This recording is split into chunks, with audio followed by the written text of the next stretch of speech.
Good evening, everyone, and welcome to Generally Irritable with Erica Reddick. I am super excited to be coming to you on this Monday evening, January 11th. As usual, there is a Taekwondo class going on for about 30 more minutes next door. So if you hear children screaming in the background, that's why. I swear. For real, I swear. I don't know if you guys can hear it or not, but I'm super excited to be here this evening with David Perreault and Chris Haessly, two guys who are incredibly knowledgeable about what's going on in the city with the short-term rental market, and advocates really for landlords and homeowners to be able to keep our private property rights. Which, as you guys may know, is a dirty word in Burlington. You're not allowed to say things like that, private property rights. But that's really what we are going to be talking about this evening, is what is it that the city is trying to do to make it so that landlords or property owners cannot or will be penalized for being Airbnb hosts, for doing short-term rentals, and just private property rights in general in Burlington, how they've been infringed on over the years. So if you guys want to first introduce yourselves, and David, why don't you go ahead first, give everybody, tell everybody a little bit about who you are and why this topic matters to you. Well, a little bit of my background, I've been in law enforcement since my early 20s. And eventually became a prosecutor in Rockingham County, working out of several courts. So I'm very, very familiar with the criminal justice system.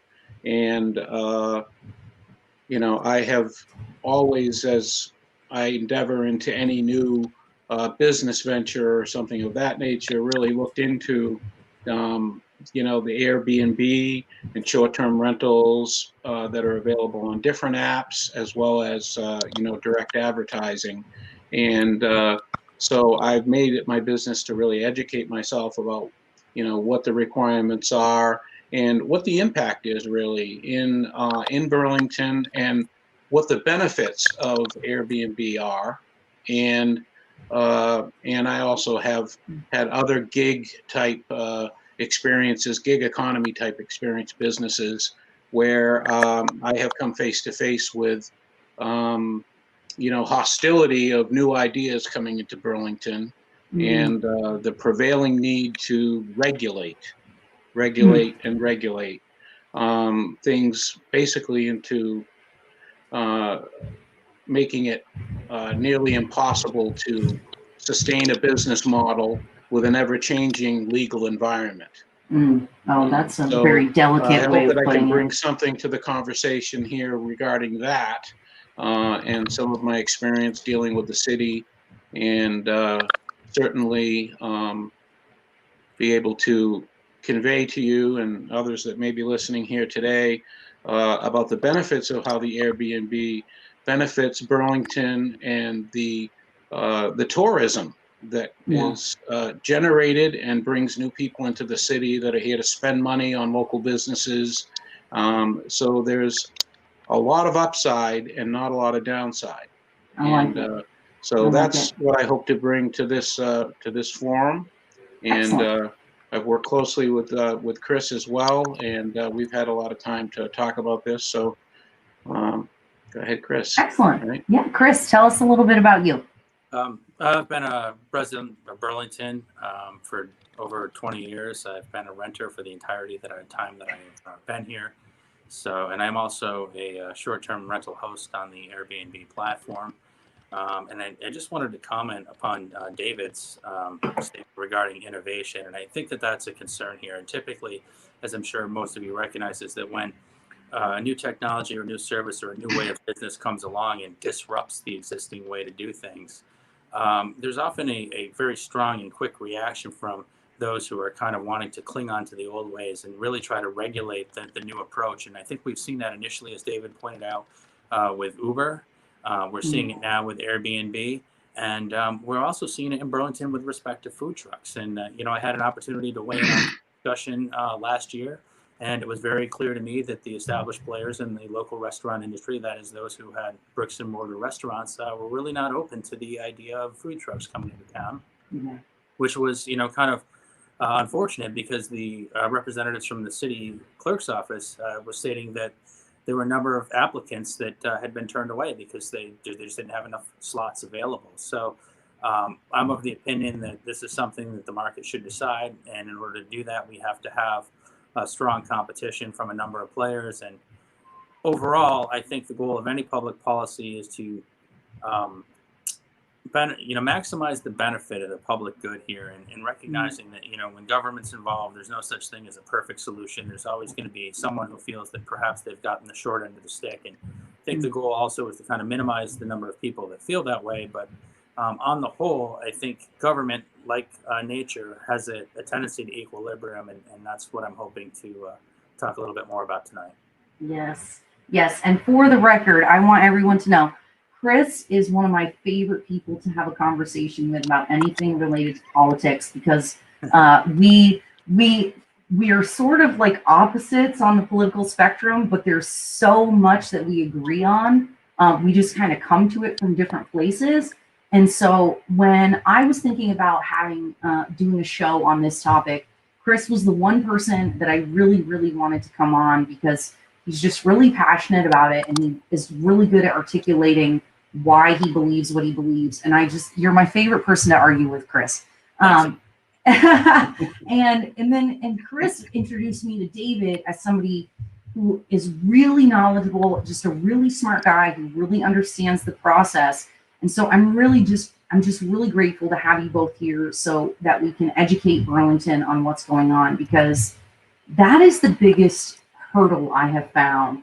In a city the size of ours, not only do we have a city council meeting every other week, there's 400 different committees and commissions that also meet on a regular basis. Oftentimes they meet in the middle of the day when people can't attend. And people with jobs and businesses and families just don't have the ability to keep up with all of the proposed legislation, all of the changes.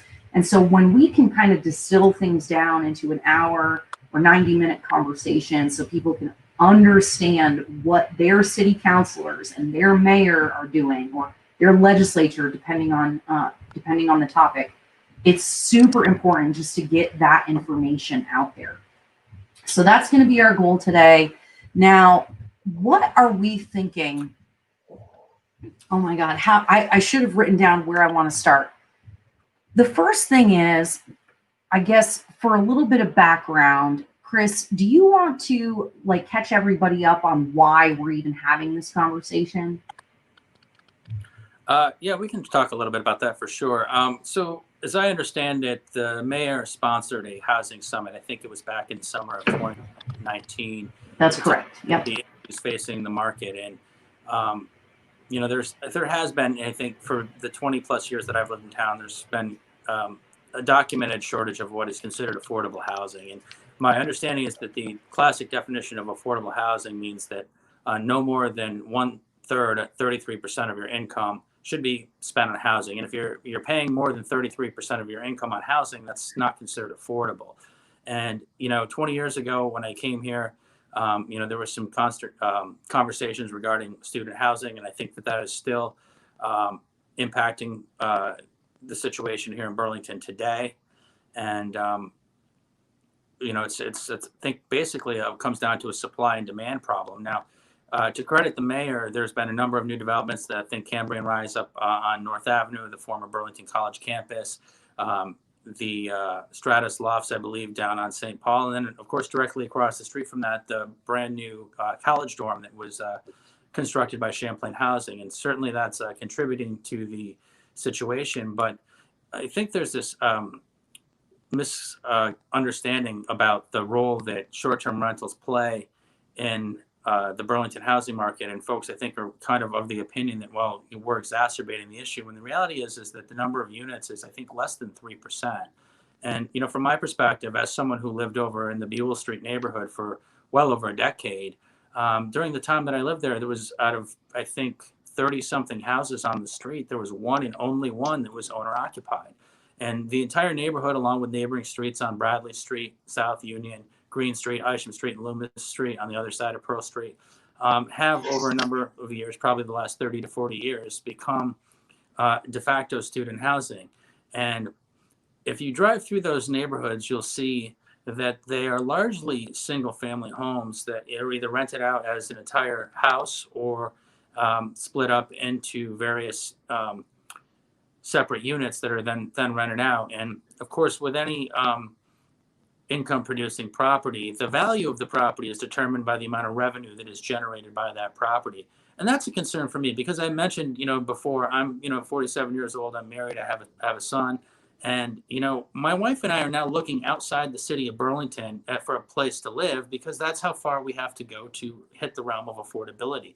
We simply cannot afford a $500,000 home in the Hill section, and we're really not interested in getting a fixer-upper at $300,000 to $400,000. And and even when you're talking about outside of downtown, not in the Hill section, the 3%, I'm curious how many of those are whole units versus single rooms, because what I remember of the statistics that we heard from people who were sharing, my understanding is the majority of Airbnb units in the Burlington area are actually rooms. And I think they said something like 60%, more than 60%, some huge percentage were actually women over the age of 60 who were retired, single, widowed, who were renting out extra rooms basically to cover property taxes and stuff like that. Does that sound about right? Well, not entirely, but there are certainly a number of folks that fit that description that are using the rental income from a short-term rental to do, as you say, rent, pay the mortgage, and basically keep a roof over their head. And now the data that I have here in front of me, I think that there is close to 400 units that are currently available as whole units, and I think that 84 of them, approximately 71%, would qualify as longer-term housing. Now, that's out of approximately over 10,000 apartments in Burlington, which, some quick math, that comes out to about less than 3% of the rental market. So while I think that, there's certainly an argument that can be made, I think a more apt and appropriate argument, is the need to work with our partners up on UVM and local colleges to ensure that they provide an adequate supply of housing for their students. Now, in fairness to the students, off-campus housing is particularly attractive, and it's I think even more so attractive now given the changing regulatory requirement regarding recreational cannabis.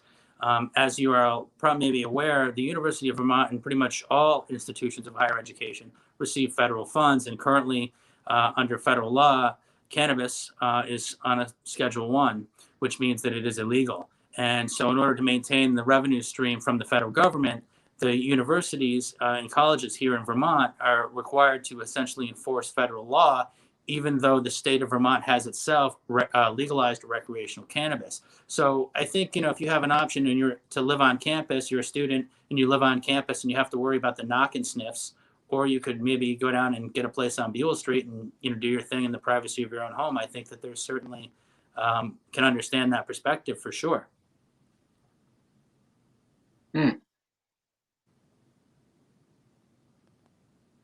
Erica, I think you lost your audio. I was muting myself because you can hear my husband typing in the background. So thank you, David. I appreciate that. So Not a problem. UVM is the elephant in the room that it seems like none of our regulators want to talk about. When you bring it up and when you say things like, the University of Vermont owns over $1 billion worth of assets in Burlington and pays zero taxes, and that the majority of, like, a huge portion of rental property in Burlington is, like you said, Chris, de facto student housing. And then and then those same people who don't want to address that giant elephant in the room then pivot and demonize Airbnb and short-term rental hosts as being the problem. Like, we're taking all of these houses or all these apartments off the market when it's just not the case. Like you said, I think you said 3%. And now, David, I'd like you to speak to this. We know that that Vermont, our primary economy is tourism. It's tourism, and Indeed, yes. And so Burlington and Vermont have spent millions and millions of dollars to beautify the area, to make it attractive to tourists, to the college students and their families, and to attract people. And now in many ways, they're trying to like shrink the average person's ability to also be part of that economy. Would you speak to that a little bit and your experience, like with Uber and stuff like that? I'd be happy to, and I'd like to start off, with the elephant in the room that you were talking about, the UVM issue. They're the big guys, okay, and they affect the housing market in Burlington greater than anything else, by the factor of hundreds, actually. And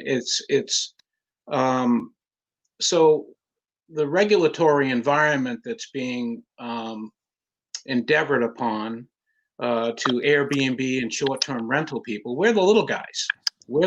Maybe Airbnb is a big corporation, but it's empowering the little guy to participate in an economy, and to better their financial situation.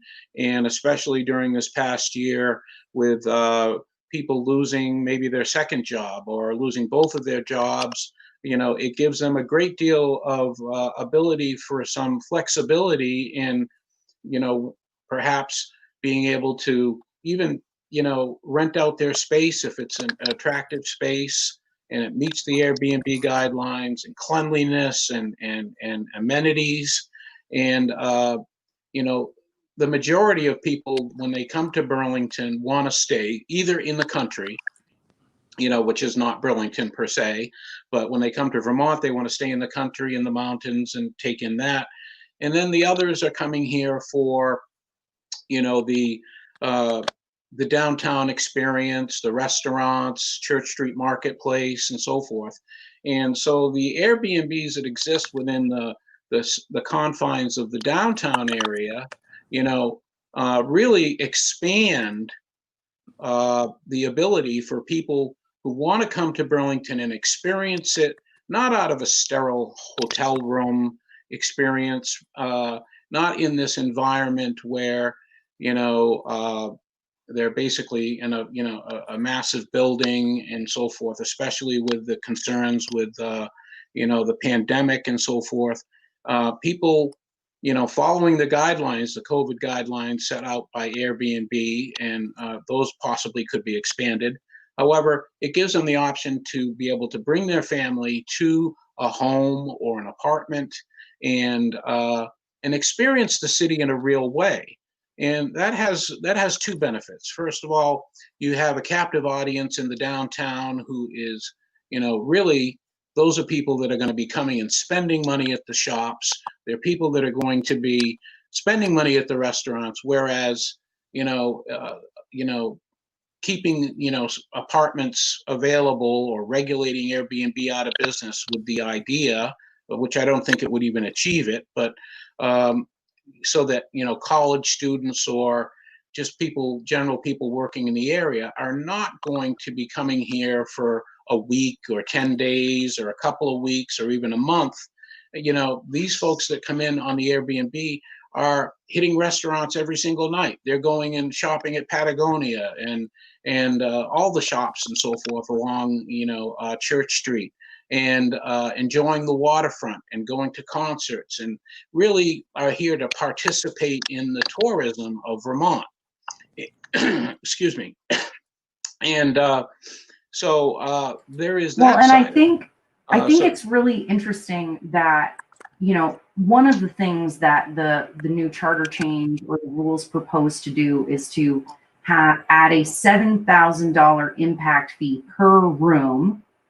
And Chris, what is it when it's the whole unit? It's like $25,000 or something, right? I'm not sure if that's still in the most recent proposal coming out of the committee, but I do want to touch on that, and just wanted to, kind of expand upon what David had said about the downtown core. For those who are not familiar, the downtown core is typically defined as the area bordered by Pearl Street on the north, South Winooski Street on the east, and Main Street on the south, with, of course, the lake being the south. Now, there are some folks that'll say, well, we'll go over another block to maybe South Union Street too, so you can go take that into consideration. But the concern that I have, and particularly regarding this housing replacement fee, is, and this is another area which has not really come up in the discussion, and I think it bears some additional consideration, is the fact that the city is now proposing potentially to impose a housing replacement fee on short-term rental hosts on an annual basis, as I understand it. But there are plenty of single-family homes scattered throughout the downtown core that have been converted into doctors' offices, lawyers' offices, dentist's office, restaurants, other mixed-use retail establishments. And as I understand it, they simply pay a one-time conversion fee. So it's kind of a question of equity. And why are the short-term rental hosts being, treated differently than everyone else? And staying in this vein, I wonder what the difference is between when we're talking about, okay, you want what kind of revenue is brought in, right? Because Airbnb hosts have to pay, the what the heck is it called? The rooms and meals tax or whatever. Rooms and meals tax, yes. Right. Yep. We collect and pay that. Then let's say we were to remove Airbnb. We'll just use Airbnb as an example. Let's say we remove that from the marketplace in Burlington. What do we lose in sales tax revenue, in meals and rooms tax revenue, and all of the other revenues that are gained and the economic value created by those tourists?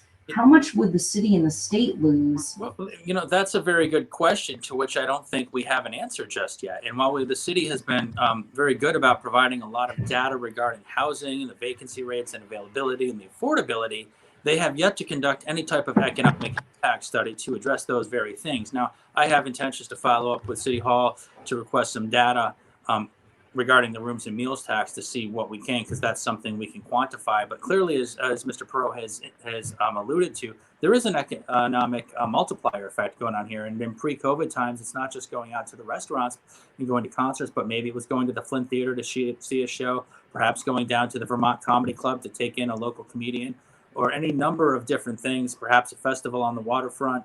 And as I've stated before, I think, policy needs to be based on facts and data. And I think that this is a critical piece of data that we simply just don't have right now. It is a very complex, multifaceted issue. And my hope is that we can continue the discussion while making sure that all the relevant players are at the table and have a voice in the process. Well, and I think too, it's really important, David and Chris, you guys have both talked about different kinds of people who would use short-term rentals and why. A lot of people don't realize that there are hundreds of traveling nurses and other staff, surgical techs, what is it called? LNAs and things like that at our local hospitals, nursing homes and things like that. Yeah. So we have people, I don't know why, I'm not going to presume to understand the staffing issues at the hospital, but I do know that there are tons and tons and tons of people who come here because there are short-term staff. And now if we get rid of the short-term market, where are all those doctors, nurses, LNAs, surgical techs going to live? Because they're not here for long periods of time. They're not going to come sign a lease for some place and then stay for a year or two, but they do provide a critical service that we need in Burlington. And my experience. I'd like to speak that. Yeah. Go ahead, Chris. Go ahead, David. Well, I'd like to speak to the from the legal side of things, the equal protection clause of our Constitution. Equal protection and equality and equal rights across the board, which seems to be something that Burlington gets behind quite well. And they're also get behind quite well, you know, at least in theory, the little guy, and making sure that they have, you know, that major corporations and big operations don't take over the city. You know, and Mayor Weinberger, you know, as part of his platform and speaking about Burlington, has said that he wanted downtown Burlington and Burlington to be a livable city. And you know, these regulations that they're attempting to put in place or curtail certain types of short-term rentals and things like that really, you know, are detrimental to that philosophy of a livable city. Because just as you have mentioned, we have people that come into town for a number of reasons. They might be coming to the UVM Medical Center for a surgery and want to get a short-term rental so that they have the privacy of not being in a hotel around a bunch of people, being immunocompromised, and those types of concerns as well. So, you know, if you know, you have like the big bear in the room, UVM, that takes up most of the housing in Burlington as it is. You know, what kind of impact fees do they reimburse the city for? Because they're obviously getting rather substantial tuition to bring these students in for essentially a short-term rental. They're there for, they may rent for, you know, 6 months and be gone, and those places become vacant again. And, you know, certainly those places that become vacant that are suitable for short-term rentals, depending on what someone's looking for in the location, you know, there shouldn't be any restrictions on those landlords either, and they shouldn't have to pay huge, you know, an impact fee or anything else. Certainly, the rooms and meals tax, which comes directly before the payments to the hosts, by the way, is pulled out by Airbnb and sent directly to the city. And so the city is seeing many areas of benefit. They're seeing the ability of tourism, the access to the hospital, the people who come here that want to experience the city in a real way and stay at an Airbnb in a neighborhood. And, you know, as they apply and search for employment here in Vermont and in Burlington, whether it be at the hospital or at the university or something of that nature, they get to try on what it would be like to live in the city instead of coming into an unknown. So there's a number of reasons why people come here. The primary one is usually tourism, but certainly the travel nurses that come for 3 months at a time to help shore up the staffing shortages at University Medical Center, and as well as, you know, teachers and such that come to, you know, perhaps do presentations and things. And the other thing I want to speak to also about the Airbnb and short-term rental situation is that Burlington puts a great deal of effort. This past year, of course, COVID really messed things up. But the entire summer, every single weekend in Burlington, there is another big event, which is terrific. And it's one of the things that drew me to Burlington. There's, you know, between the bicycle races and the brew fest and everything else, there is actually a shortage of hotel rooms. Yes. So what happens is these people come in, you know, or try to come here to enjoy these activities and participate in Burlington's economy and tourism. And they have to stay an hour and a half out of the city to try to find a place to stay. So, and then you have to have cars, which they hate that people are driving, and then there's not parking. And, you know, rather than just, yes, of course, yes. So there's this, you know, there is a benefit with every single rental, not just, oh, off my losses and this and that. It's not like a regular tax return type of thing. It's based on actual sales, rooms and meals, if you book, this money is taken right out before your payment is sent by any of these, short-term rental companies like Airbnb, and sent directly to the city. Yeah. And I don't have those numbers offhand, Chris. I don't know if you do, of exactly what the revenues have been in the past year from rooms and meals taxes from Airbnb, stays. So, But I can speak to that as far as Uber goes. I can tell you a bit about that and what we encountered when we started that. Let's put a pin in that for now. I know we don't have the exact Right. numbers right now because we haven't been able to get them from the city, but one of the things that I think is really important that you touched on that I don't want to move past or don't want to gloss over is this idea of picking winners and losers. It's as if the city is deciding who the winners and losers are going to be.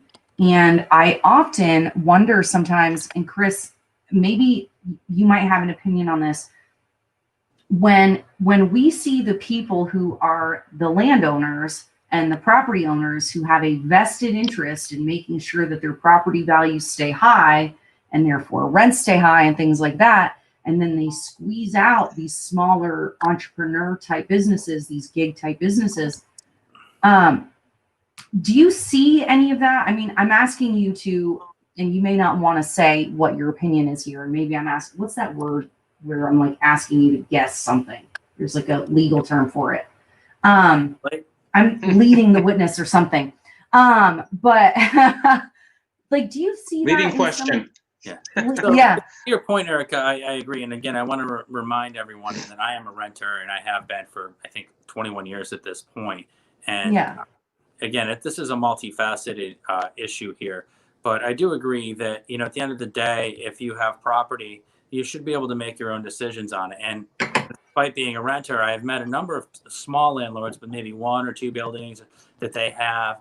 And a lot of them turn to short-term rentals because they've had 1 or more bad experiences with a long-term tenant. Now I live in a multi-unit building, and I can speak that there's a handful of us that are renters that do work as Airbnb hosts because we have traveling job and our landlord is aware of that. But, I've had the experience where, one of the neighbors thought it would be a good idea to, how shall I say, reenact some cooking scenes from Breaking Bad. And so while there's 2 sides to every story. And I think what happens here is that you run into the issue of economies of scale. And there's, probably 3 or 4 large property management companies here in Burlington, aka landlords, that have, upwards of 100 or more units, and eventually get to a point where, you're stretched really thin, and, there's an issue, people complain, and so the city attempts to remediate the issue. And I think some of the smaller players end up getting wrapped up in well-intentioned regulation that really puts a hamper on their ability to make a living or to derive benefit from the property that they own and pay taxes on. And, I just think that people are going to gravitate to an area or an opportunity with greater economic benefit. That's just economics 101. And as David has said previously, when you have a short-term renter who's coming here as a tourist, they're spending money, in the accommodation, whether it's a short-term rental or a hotel room. Regardless, either way, the city is collecting revenue in the forms of the rooms and meals tax, which I think is either around 10.5% or 11%. I don't remember the number off the top of my head. But oftentimes they're going out to eat, whether it's lunch or dinner or breakfast. They're going to an event. Maybe they head off to a brewery tour. Maybe they go to a ghost tour. Maybe they head off down to the farmer's market down on Pine Street, or any number of things. Maybe they decide to go down to the waterfront, or heck, maybe they go all the way up to the end of North Avenue and visit Charlie's Boathouse and decide to rent kayaks for the afternoon and take in the natural beauty that Burlington has to offer. And that is the multiplier effect that I don't think that we see brought on by longer term tenants who are really oftentimes struggling to survive because of the issue with the student housing, when folks that are in that market can charge a very substantial amount of money to for the properties that they have. And in my view, I think the city has not done a very good job of ensuring the health of the neighborhood. Now, I did speak to someone who works in the housing industry a while back, and I think it was the same conversation about what constitutes an affordable housing.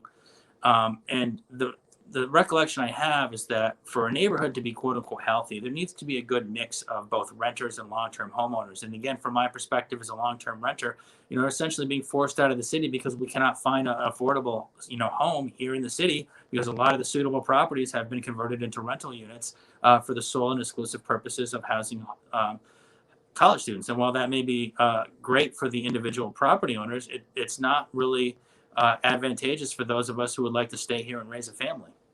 That's pricing us out of the market. Well, and I think it seems like, it's funny because I made the graphic for this show as being the Landlords Association versus the Tenants Union. And because it seems like that's the way all of these conversations are framed. It's us versus them. They're the bad guy. We're the victim, whatever, fill in the blank. But the reality, as far as I can tell, is just bad zoning management. So we have all of these regulations about where you can or cannot build, a 10-unit housing, and this is in the state of Vermont generally. So it's I'm sure it's different and more in Burlington. But last I knew, hold on. It was $100,000 in impact fees and environmental studies to build a 10-unit apartment complex. And that's before you've put a shovel in the ground or even drawn an architectural drawing. And so, how can they blame existing property owners for being the problem when they make it impossible to build anything? Well, I think that there's something to be said for the regulation piece there. Now, I'm not a developer, and I can't speak very well to that process. That's outside the realm of my experience. But the other issue that kind of compounds it is there's just not a lot of available land in Burlington to build on, unless, of course, you take into consideration the big, giant hole. And putting it politely, in the middle of downtown. And, David and I were speaking just the other day that, that we thought that would be a great site for the city to, encourage some development there. And if they're not able to do it with the private sector, then maybe, they can cut a deal and make it happen. But there's also a lot of room for what they call infill construction, where there are certain areas of town where they can allow for buildings to be built up, where it's only a 1-story building, but it could be a 3 or a 5-story building. But again, the regulatory process is so onerous, nobody will do it. Yeah, there's certainly some height restrictions there, and I have some familiarity with the type of infill that you're speaking of. As I understand it, that was quite fashionable and in vogue in the early 80s. And the concern there, I think, from folks that I've talked with is that when you start putting that level of density in a traditional neighborhood, you're losing green space. And there's something to be said for green space, particularly if you're a small young family trying to raise kids. You want to have that backyard. And when you start putting in the density, there's trade-offs, as there are, with everything. And again, it goes back to making sure all of the appropriate stakeholders are at the table, that have a voice in the process, and really trying to find a way to maximize the public good in a way that minimizes the number of people who feel like they've gotten the short end of the stick. I don't know that I have all the answers, but I do know that if we bring the right people to the table and we have some good conversations and we act in good faith, that I think that we'll eventually get there. Now, I David, also wanted to. Oh, I'm sorry. No, go ahead, David. Weigh in on something here.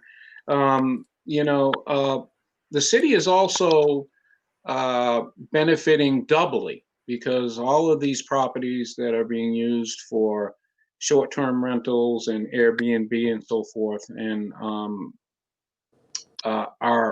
they're collecting property taxes on the property.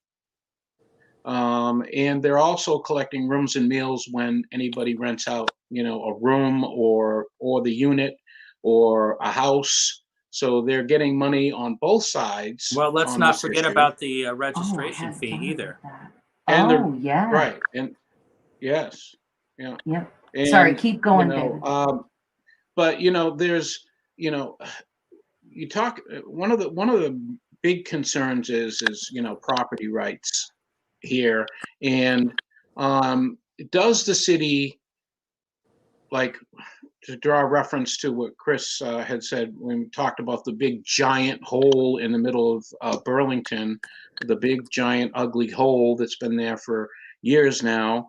And, it seems like the people who are trying to work towards the betterment of Burlington are overlooking the big giant hole in front of them and trying to regulate and micromanage every single aspect of everything and try to manage everything when they can't even manage what they have on their plate now. And they're creating, as Chris and I have discussed many times, and I have to credit him with this statement that that he brought to this particular discussion, is that they are, they're regulating in search of, in search of a problem. The problem, the fact is that, even in the buildings, that I'm familiar with, where people have Airbnbs in the downtown, each of those buildings have already regulated by the city an allotment of affordable housing that has to be set aside for affordable housing and vouchers through the Vermont Housing Authority. And any new development that goes in, any new buildings that go in, or any renovations that convert a building from one purpose to housing, there has to be allotments for affordable housing, and they have to be apartments that can be vouchered through the Vermont Housing Authority. So it's not as if someone's going in and saying, okay, here's this great new building that's been renovated, and it's just going to be sucked up by all people doing Airbnb. There are already provisions of protection in place that, protect, to some degree, the availability of somebody who wants to live in the downtown and work in the downtown and perhaps not have a car and be able to walk to their job on Church Street. And those things are available now. You could be working at a convenience store downtown and walk across the street and, based on income, be able to establish, housing through Vermont Housing Authority and other programs. So, it's, they're trying to squelch, free enterprise. And, and I loved your comment, Erica, about the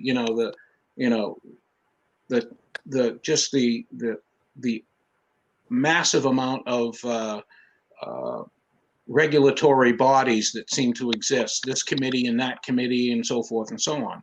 And the more committees you have people who go in with the best of intentions, but they feel as if they're not doing something like imposing some type of regulation or new ordinance in their tenure, that they're not doing their job. And, so it's like, what can we dream up now? What can we do? Yeah. What can we possibly come up with? Airbnb or Uber, not to get off of the short-term rental thing, but Burlington sees these as opportunities to regulate, which like they did with Uber. And, and I think it came down to economics eventually. My personal experiences with, doing Uber in Burlington was that the city, from the parking people through the police department, were extremely hostile to Uber drivers in the city. And we were constantly being pulled over, harassed, our cars banged on while we were trying to pick up and drop off passengers. And, you'd be pulled over because you were driving in a neighborhood at 3 o'clock in the morning, and then they were harassing people over having an Uber light in the front window and trying to say that it's a blue light and it's our color, the police, and, there's all of this, but when they looked at the numbers, and they took all of the cab companies combined, and I know this is a bit off topic, but it is pertinent to this. When they took all of this, all the cab companies, and added up the fees that they paid to the city, based on, their per ride, taxes that they paid to the city as a cab company or an individual cab operator, within I believe the second year of Uber being in Burlington, I think the numbers, and this is very roughly stated, I'm just going to give you a very ballpark example, but this was in a 7 Days article where I first saw these statistics. There was something like in a particular quarter, there was $20,000 collected from all of the cab companies that service Burlington combined. And there was something like $80,000 of fees collected in that same time period from Uber. So, it took me actually going to the police department, speaking with the chief of police and the deputy chief about the constant harassment, which was the first step, which didn't really seem to get much traction, and we still continued to be harassed. But then when the city saw the amount of revenue they were bringing in, they changed their tune. So, and now it's, a staple in Burlington and in most cities that people are looking for the more personal and the more direct and quick service of Uber over a cab company. And certainly there's room for both in the market. And now, they that serve being different, said, things. I will say, because Uber is such a thing now, there was one time I went out and I went to Burlington, out in downtown Burlington. I went out dancing, and it was 2:00 in the morning, and there was no Ubers running. And I was like, I don't even know how to get home without an Uber. So, Erica, oh my goodness. A lot of people have that feeling, I think, these days. Yeah. So, Chris, Erica, what you got? Go back to one of the organizations that you brought up earlier, which was the Burlington Tenants Union. Now, I'm not associated with them, but I think that they bring an important voice to the discussion as well, and I applaud them for the work that they're doing. Certainly, I think we can all agree that they have a First Amendment right to organize, and I'm glad that they have. And I think that the folks that belong to that organization, as I understand it, are really typically ordinary Vermonters. And I know that for them and the stuff that I've read, affordability is a key issue, which again ties into some of the issues that we've talked to with UVM. And it's not that we want to keep pointing the finger at UVM and placing the blame. I think that that's one aspect of the problem, but it's an important aspect that needs to be addressed. And again, tying back to what I said about the downtown core with buildings being converted into non-residential uses, I think we've seen that up often in the campus district, where we have a number of old Victorian homes that are now being used for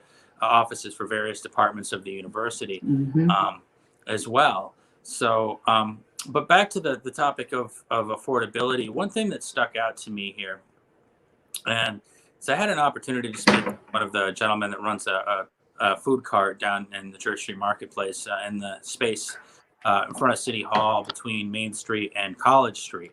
And, I was quite shocked to learn that the permitting fees to operate a food cart was something like $2,700 a year, which was like ridiculously high. Now, one of the programs that I'm familiar with here in town, and I think it's a great program, and I really want to give them a shout out, is the micro business development program. And, in the olden days, maybe 10, 15 years ago, people would start food carts, as a business. And it was kind of a stepping stone to bigger and better things. And a great example of that is, the folks down on the waterfront with the Skinny Pancake, who began their operations, I want to say 2003, 2004, as a food cart on Church Street. And now, the whole reason this issue came up is the city's ordinances relating to food trucks date back to 1995. They're 25 years old. And under those current regulations, the downtown core has designated spaces, and only 2 of them are designated for food trucks. One of those licenses also belongs to a bricks and mortar restaurant here in the downtown core, which uses the truck mainly for catering events. And then the other guy had a permit and was operating right around the corner on College Street. And, he was only paying $300 a year for his permit.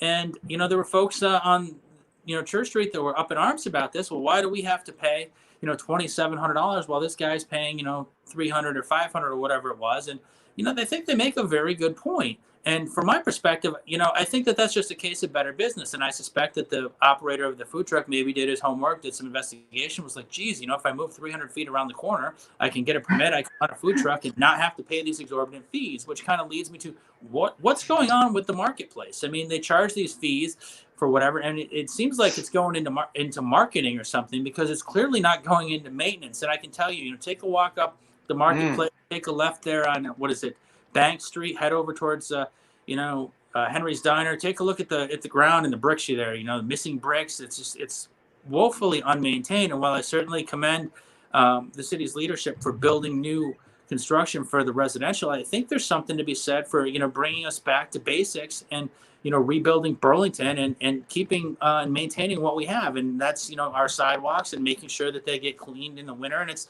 not just about having the little truck come through and plow a path. I mean, it would be nice to actually have the entire sidewalk clear so that when people come into the downtown core, they can actually step out of their vehicle onto the sidewalk and not into a bank. So wait, climb over it to get to the sidewalk. Chris, are you? Yeah, it's a little off topic. I'm going to bring us back, but what I hear you saying is that the city should stick to doing the business of the city rather than regulating everybody's personal private businesses.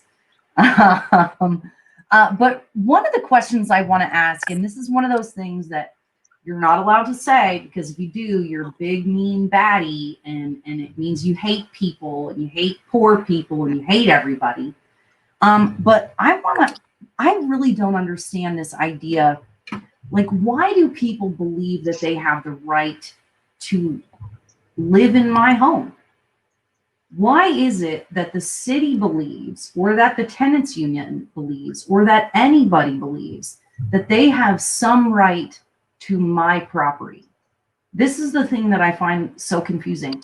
Why is it that if I've worked incredibly hard and I'm a small business owner, I work about 4 jillion hours a week on my business, let alone, my personal endeavors like this podcast, doing politics, being a landlord, maintaining the property, doing all of that. Why does anyone believe that they have a right to my labor? That's what I can't figure out. And that might be too touchy. Before I ask this, how much time do we have left? Because simply say that I think that's really a symptom of a much larger problem, and it's the overarching wealth inequality in this country. And when people can't afford to make a living, it's a problem. And I've always believed that if you full-time you work 40 hours a week, you should be able to put a roof over your head and food on the table. And there was a time in this country some 50, 60 years ago when it was possible for one person working 40 hours a week to make enough money to put a roof over their head and food on the table for a family of 4. And we can get into any number of discussions about the income there, but at the end of the day, we have a large number of folks here in Burlington that are really struggling to pay the rent and put a roof over their head, and even more so now in the middle of the COVID pandemic. And while I always believe that building more housing is certainly going to help the problem, I also think that we need to be mindful that not everyone is as fortunate as some of us may be. And I think there's a social good that has to be done. And I feel like folks maybe need to consider how they can contribute to the betterment of society. Now, I don't disagree with that, but I'm not rich. I take care of, my husband and I work very hard. We take care of my mother. And it used to be that there were multi-family households. So this idea, a lot of times you see, single mothers, and this is not a cut on single mothers, but you see single parents, older folks living by themselves rather than in multi-generational households. So yes, we used to be able to do more with less, but that was because people did that as a team and as a unit and as a family. And I was just saying, I think that you need to remember that I think the fabric of society has changed. What constitutes a household has changed. And, to your comment that we in a prior conversation that we'd had, perhaps the adult children have had to move away to find better economic opportunity, and mom and dad are left at home. It's, people have to sometimes move to improve their situation. I don't know the answer to that, but I do believe that, if you work full time, 40 hours a week, you ought to be able to put a roof over your head. Now, we've seen a lot here in the pandemic. We heard a lot about essential workers, and it is my opinion that if you are deemed to be an essential worker, you should be paid an essential wage, and you should be able to make enough money to do just that, put a roof over your head, food on the table. And while we're at it, let's give them some health care too. Let's not go there, okay? Because that is not what this conversation is about. But I do want to weigh in on your statement, Erica. You know that, you know, like you say, I'm not wealthy. You know, and I think people are of the impression that people that do these short-term rentals and Airbnbs are somehow privileged and have, you know, a tremendous income, and they're just using their income to, you know, expand and, you know, do this Airbnb business, and this is a new gig and it's a way for them to make money. But this is something that's entry level for any person, as long as their landlord permits them. And I can't think of a good reason why the landlord wouldn't permit it, because in order to run an Airbnb business, you have to have a spotlessly clean, beautifully maintained space, and you have to keep it that way. So that's good for landlords.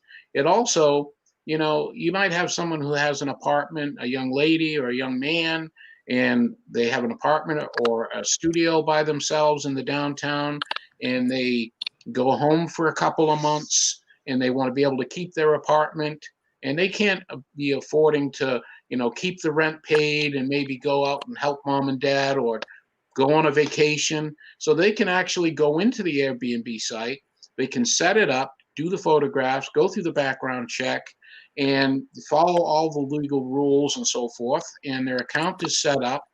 You know, the city's getting revenue, and this provides a great source of income, not a tremendous source of income, but some income to help these people along. So it is a lot of little guys that are doing this. These are people who are just like as we go through the gig economy, which is the, you know, the buzzword for the last couple of years here with Uber and Lyft and Instacart and all these different, you know, Uber Eats and all these things.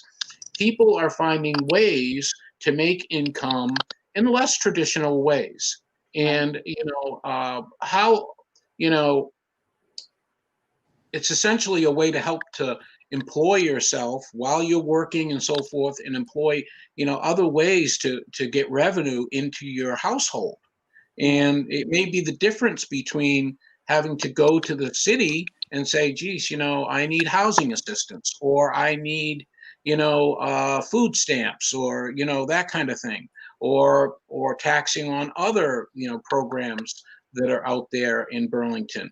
It's helping to keep people from falling, you know, falling through the cracks too, as well as, you know, as well as providing a great source of, you know, service to Burlington. Well, Because when people come in, Parents Weekend, for example, I want to just say, Parents Weekend, for example, just one of the days, one of the big days, you cannot find an Airbnb or a hotel room virtually anywhere in Chittenden County.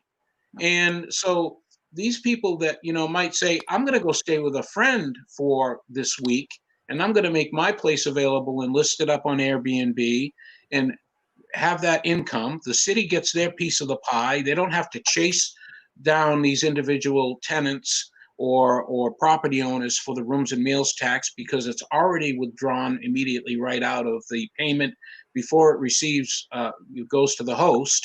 So, you know, it's really something that is not requiring regulation. And the only regulation I think that they need to actually engage in, if any, is things to do with health and safety, not interfering with capitalism and the ability to be the captain of your own ship and a master of your own destiny financially, and also to, you know, participate in running a business. And you know, and that can lead on to other things, like Chris was talking about the food carts. You might start out one place and end up in, you know, in a whole different area, and you might expand upon things, end up being able to save up enough money to buy a rental property and do what you want with it. And, you know, the city, you know, should not be stepping in on, especially with, you know, people having other motives as well, you know, a competitive rental market and so forth, to be able to influence the city to advantage themselves by knocking another concept out of the way. And and that's where I get into this, the equality across the board of people to be able to go and have their property rights and their ability, and also take on the risk and the expense of setting these places up. It's not like you're just ready to go. There's investments in linens and towels and all this stuff, and all these short-term rentals. And I remember years ago, even 15 years ago, renting cottages on Lake Champlain, and and that was fine. And that was a huge business, and still is, for people who own these seasonal cottages, and they rent them out by the week or the month to people coming up to want to have the Vermont experience, whatever that may mean to them. Really made a good case here earlier, just a few seconds ago, about the case for why individual tenants should be able to participate in the short-term rental market. And I think that, it's a question of equality of opportunity. It should not be subject to just the people who actually own the property, but the folks that live there should be able to rent out if they have the appropriate agreements in place. And take, for example, as David said, you have someone who maybe is a college student. They are studying abroad for 6 months. They have a nice place. They've secured a long-term affordable lease. They'd like to keep it when they come back, or maybe they just don't want to be hassled with having to try to find a new place. Or maybe it's like one of my neighbors who works in the nonprofit sector and spends 6 months out of the year down in Africa or in Central America doing work. So certainly, this should be open to anyone who would like to get involved in the market. Now I'm going to bring us back. I think that's well said, yeah. It is very well said. And I'm going to come back to this other conversation that got skipped right over. Why do people believe that they have a right to other people's property? Now, Chris, you and I have talked about this a lot, and you know that I'm a very charitable person. My husband and I donate a ton of money and time. We also rent out our apartments and our rooms for less than what the market rate is, because we think that it's highway robbery. And we want to make sure that we have good people. That's why we've had long-term renters. We would rather they stay. But, when we're talking about college kids or people who don't care about the place and then they trash it, because that happens. I mean, we've had to evict people. We've had our property trashed by people who don't care. And this idea that the city has the right to force me to rent to people when I work for it, I pay the mortgage, I take all the risk, I'm responsible for everything. This idea that I should be forced to rent to people that maybe I don't want to. That is the thing that I just cannot get over. And don't say, well, people, don't make enough money, because that is a whole other conversation that can be had. Why is it that people believe they are owed anything by anyone else? Why do people believe they have the right to live in Burlington, as an example? Like, maybe if you don't make enough money, you just can't live in Burlington. And that's an ugly thing to say, but it's these questions that nobody seems to ask. I mean, my wife shares a similar perspective, and we would love to stay in Burlington, but we've had a very difficult time finding, a reasonable, affordable home that's in relatively good condition that we can actually afford. As for your question, I'm not sure that people think that they have a right to, individual private property, but I do believe that there is a basic human right to be able to put a roof over your head and food on the table. And I can't really, it's why, but why does it have to be in my house? Why does it have to be in my house? And if I don't do it, I'm punished for it. You should be able to rent it out, not rent it out. You should be able to determine whether it should be long-term or short-term. That's the perspective that I have. And I think, if you look at the issue of affordability, I mean, obviously we have some big factors weighing in on it, that the big elephant in the room that you've alluded to. But again, I think, there's some basic supply and demand going on here. And, I know that there's, some properties here, the large parcels that are being used for I should say, recreational purposes right now. They're up in the hill section. That, might be a great place to maybe look at building some housing. But yeah. No, David, did you want to say something? Well, I believe that,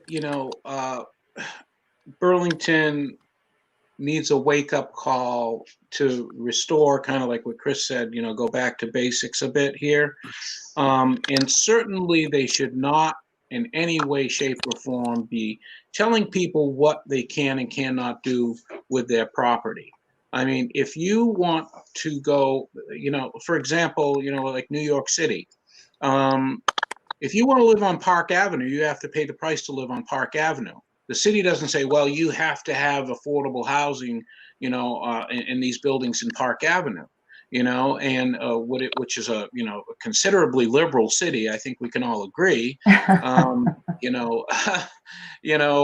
Even there, they understand that if you want to live in a really nice neighborhood in a downtown dynamic area with bars and restaurants around you, you're going to pay a premium for that.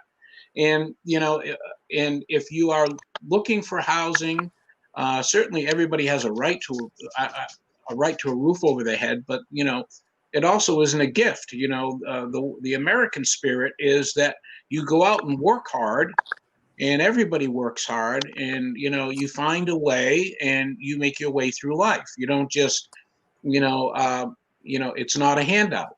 And the city already has things in place, like the Vermont Housing Authority and so forth, where people can go and find affordable housing, not just within Burlington, but maybe to Winooski or South Burlington and so forth. And as you stretch out in Colchester, there are other areas. The downtown jewel of Church Street, which, as Chris put quite well, which is in serious disrepair. And as a person that has trouble with his legs, I can tell you I've stumbled many a times out of there with bricks missing, right in the middle of Church Street, plates that have slipped, manhole covers that are loose, and I've seen a dramatic change in the appearance of the downtown area in the last 20 years. Dramatic change, and not for the good. Chris, what was that? I said, I think particularly under the current administration, where the focus has been on new construction and maybe not as much focus on maintaining what we have. But to circle back to your previous question and to kind of build upon some of the things David said, I'm also thinking that there may be a little bit of a disconnect between the housing needs and the type of housing that's available. And as I understand it, single room occupancy is an issue. But again, that comes back to zoning, that comes back to regulation. One of the biggest impediments I found to resolving this, or as I understand it, has been the parking requirement. And, I want to shout out to the city and give them credit. They've taken steps to address that so as to make it easier to build. And I think that, obviously we have a limited capacity of vacant land in the city, hence the need to, maybe look at infill or other types of density. But I think building up may certainly be one option. But then you're going to run into the argument of, well, that's going to, alter the character of the city and the skyline. So there's multiple different points of view, and trying to bring everyone together to come to a solution can sometimes be quite akin to like herding cats. But at the end of the day, if we've got to find ways to make it easier for the people to build the kind of housing that is needed and that is ultimately affordable. Yeah, and that's what I would like to see people sit down and have real substantive conversations about what actually can be done, meaningful things that can be done, ways that the private sector and private people can help those in need and to make up for some of these issues. Because I've been pretty much homeless before. I've been on Section 8 housing before. A lot of times people think that when I talk about this stuff, that it's coming from a place of privilege, you're just a landlord white lady, and so you don't know anything. And it's like, no, I've also been, I'm in recovery. I'll celebrate 12 years sober this year. That was not a good time in my life. I got the assistance that I needed to get on my feet, and I don't begrudge anyone that. But I also lived with my family. I busted my behind. I got myself sober. I made sure to, I was able to kind of put the pieces back together and get off of the assistance because I didn't want to be on it. I felt like, for me personally, it was like it made me feel, I didn't want to be dependent on the government. I didn't want to do that. Now, I do have, that is not to say that everyone has the same opportunities. That is not to say that everyone has the same skills or the same abilities, because they don't. That's why I believe it's my responsibility as a person to open my home up and offer rents that are reasonable. It's when the government is trying to tell me that I have to do it, and then they want to punish me for it if I don't. That's where I have a real problem. Yeah, I have to say that I agree with that 100%. And I think Burlington seeing that there's an issue and people knowing, okay, it's really hard to find a good apartment in Burlington. Let's face it. Okay, I know I looked for one. It took me 2 months of searching to find a decent apartment in the Burlington area. And I actually moved into South Burlington first.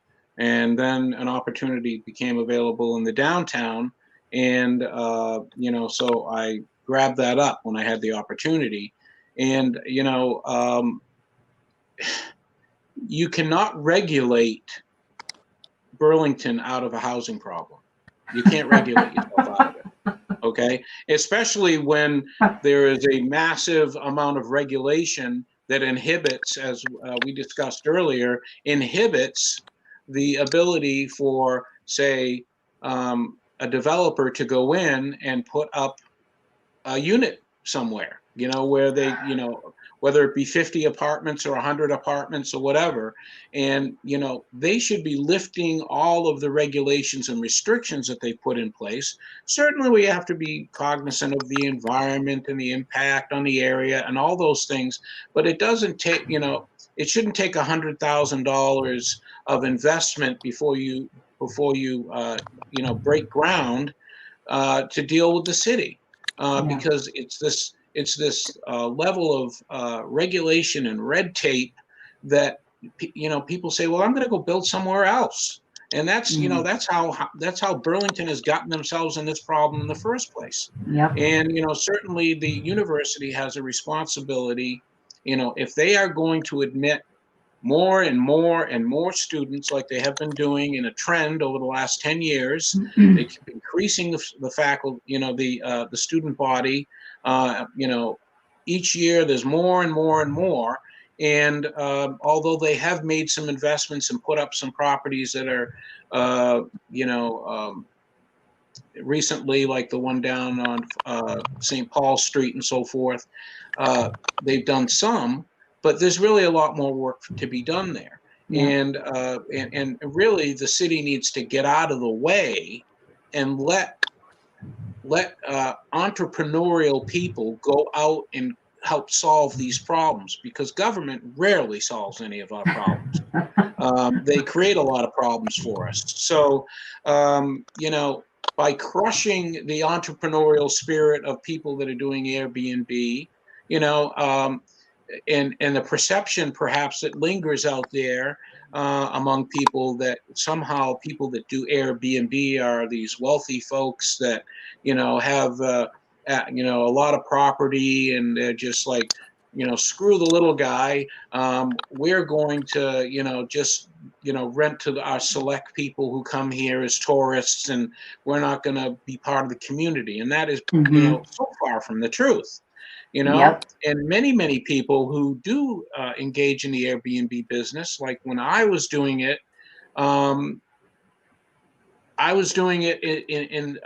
to help supplement my income so I could stay in my apartment.